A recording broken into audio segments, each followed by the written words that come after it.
ओम नमो Narayan channel प्रस्तुत करता है श्रीमद् भागवत महापुराण के अध्यायों का सरल हिंदी रूपांतरण। आइए सुनते हैं।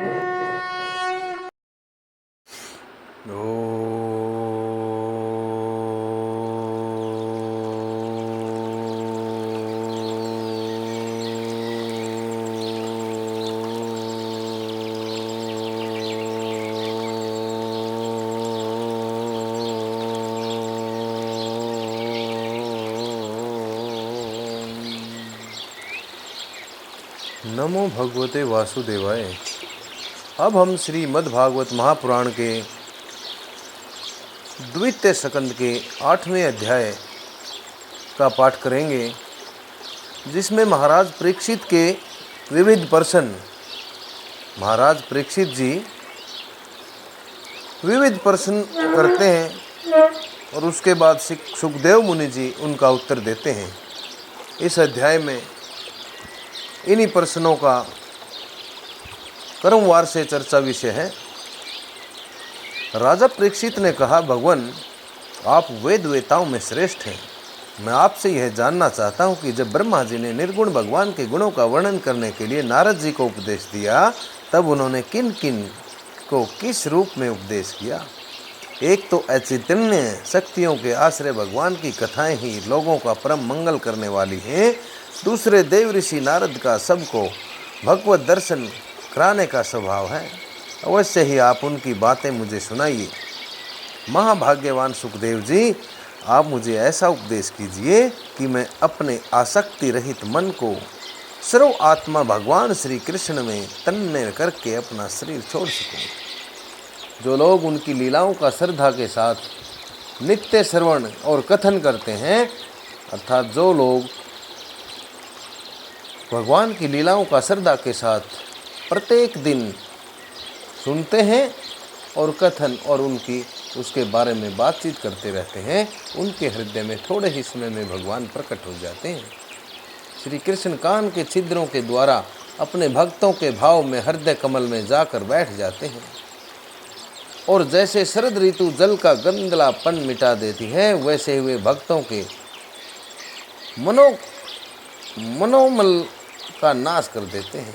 कहने का भाव ये है कि जो लोग प्रतिदिन भगवान की कथाओं का श्रवण करते हैं, उनके बारे में बातचीत करते हैं, भगवान श्री कृष्ण बहुत जल्दी उनके कानों के छिद्रों के द्वारा उनके प्रवेश करके उनके हृदय रूपी कमल पर जाके विराजमान हो जाते हैं। ठीक उसी प्रकार जैसे शरद ऋतु में जल है जो गंदलापन मिटा देता है, जिसका हृदय शुद्ध हो जाता है, वह श्री कृष्ण के चरण कमलों को एक क्षण के लिए भी नहीं छोड़ता। जैसे रास्ते के समस्त क्लेशों से छूटकर घर आया हुआ पथिक अपने घर को नहीं छोड़ता। भगवान जीव का पंचभूतों के साथ कोई संबंध नहीं है। महाराज परीक्षित जी सुखदेव जी से पूछते हैं कि हे सुखदेव जी, जीव का जो शरीर पंचभूतों से बना हुआ है, इसका कोई भी जीव आत्मा के साथ संबंध नहीं है, लेकिन फिर भी इसका शरीर पंचभूतों से ही तो बनता है, तो क्या स्वभाव से ही ऐसा होता है अथवा किसी कारणवश? आप इस बात का मर्म पूर्ण रीति से जानते हैं। भगवान की नाभि से वह कमल प्रकट हुआ जिसमें लोकों की रचना हुई।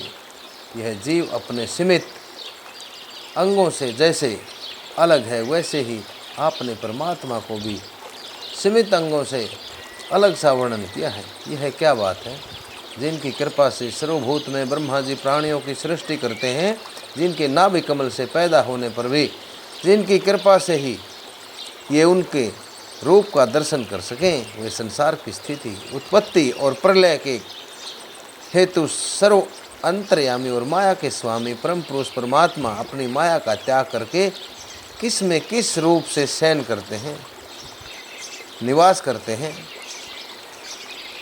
पहले आपने बतलाया था कि विराट पुरुष के अंगों से लोक और लोकपालों की रचना हुई है, और फिर यह भी बतलाया कि लोक और लोकपालों के रूप में उसके अंगों की कल्पना हुई।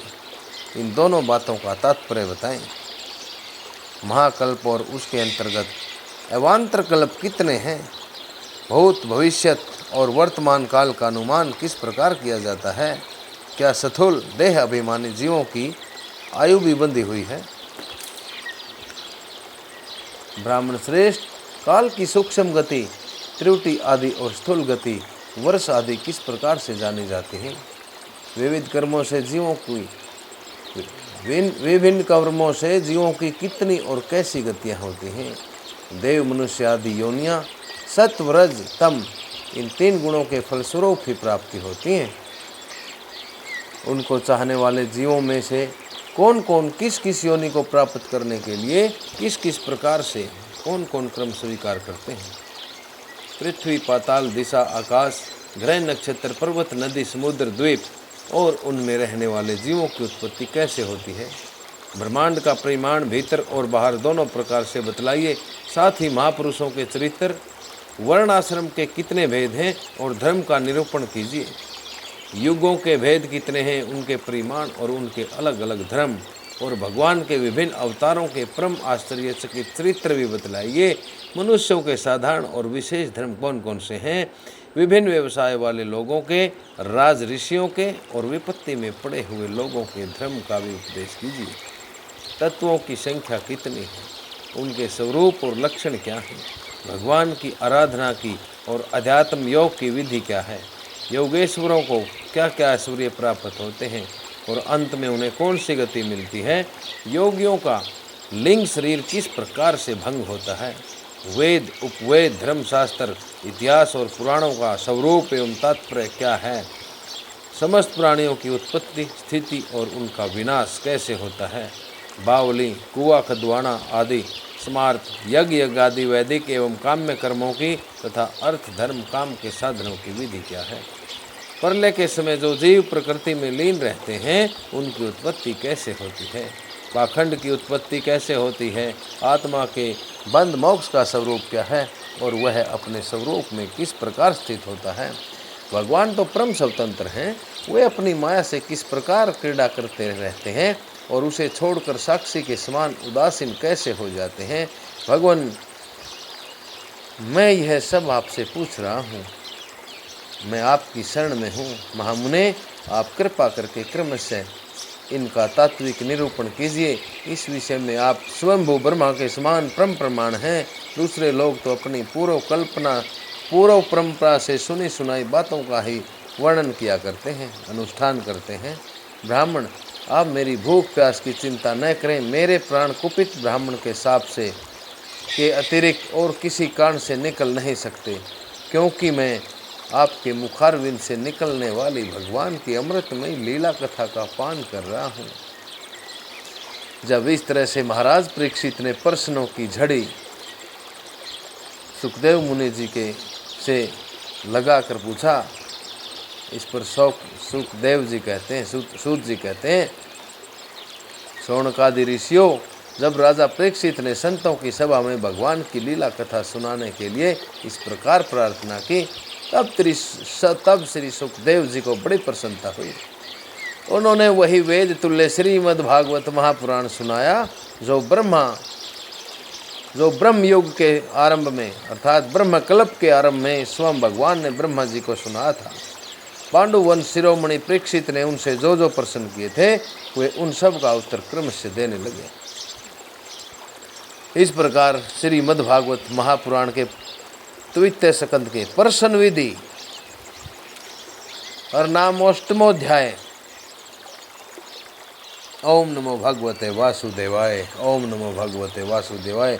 अब हम अगले 9वें अध्याय में ब्रह्मा जी का भगवत धाम के दर्शन करवाना और भगवान के द्वारा उन्हें चतुश्लोकी भागवत का उपदेश,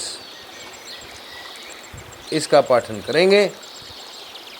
ओम नमो भगवते वासुदेवाय। मेरी समस्त भक्तजनों से, श्रोताओं से बारंबार विनती है, श्रीमद् भागवत महापुराण एक ऐसा सनातन धर्म का एक जीवित साक्षात प्रमाण है कि इसको अपने सगे संबंधियों के पास तथा अन्य लोगों के पास ज़रूर शेयर करें, श्रवण करें लोग, और सनातन धर्म का हमारा विकास, उत्थान, प्रसार यूँ ही होता रहे। चैनल को सब्सक्राइब करें।